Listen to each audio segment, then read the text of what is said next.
విడు మొరటోడు అని వాళ్ళు వీళ్ళు ఎన్నెన్ని అన్న పసి పిల్లవాడు నవ్వాడు.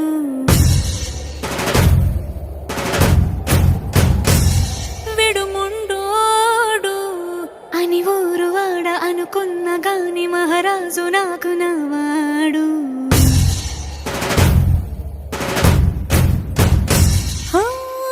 మాట పెడుసైనా మనసు